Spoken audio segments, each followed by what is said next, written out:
ka pa di malungkot matapos iligtas si Laura? Hindi ko alam. Anong pakay mo sa akin? Wala akong pakay sa'yo. Wala? Bakit hindi nila kayo gumawa ng kababalaghan ni Laura? Pero ayaw naman yun.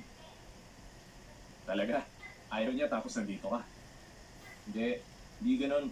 Hindi ko kaya paliwanag. Ano bang problema?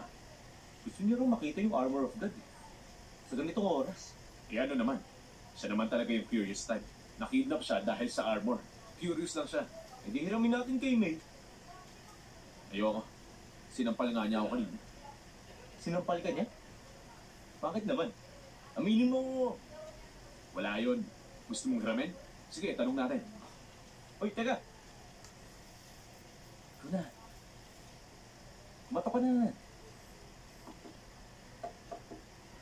Walang sumasagot, baka nagbibihis siya o kaya naman naliligo. Tingnan natin. Teka, May? May? Wala siya dito. Hintayin na lang natin siyang bumalik. Sige na, kunin na natin. Naghihintay na si Laura. Sandali lang naman eh. Alan! Bilis mo.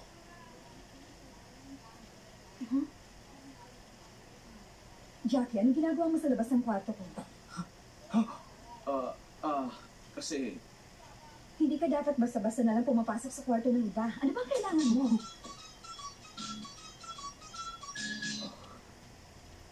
Pinaplano mo bang nakawin ang armor? hindi. Ayoko na sinungaling. Malalagot ka sa akin. Ayoko sa taong pumapasok na lang sa kwarto ko. May, magpapaliwanag ako. Pumunta ako dito para mag-sorry. Naisip ko mali ang ginawa ko. Inaamin mo ba talaga yun? Ang alin? Umalis ka na. Alam ko. Di ko lang inisip ang sinabi ko. Meron ka ba? Ano pa? Ano pa nga ba? Ba't di mo ko hinalikan kanina? Kasi baka kasi magalit ka. Ano yun? May ipapakita ako sa'yo. May ipapakita ka sa akin? Oo. Pero hindi ito ang tamang lugar. Saan ang tamang lugar? Doon sa aking kwarto. Tara, halika na. Bakit kailangan sa kwarto mo? Basta sumama ka na lang.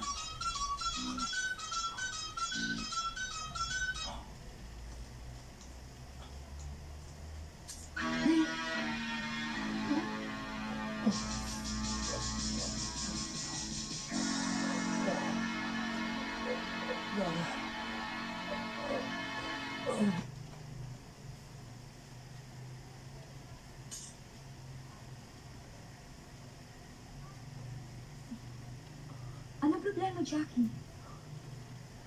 Mukhang kinuha ni Alan at Laura ang armor. Bakit? Yun ang aalamin ko. Pwede bang tumulong? Oo, sumama ka.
Ang malaking challenge para sa akin.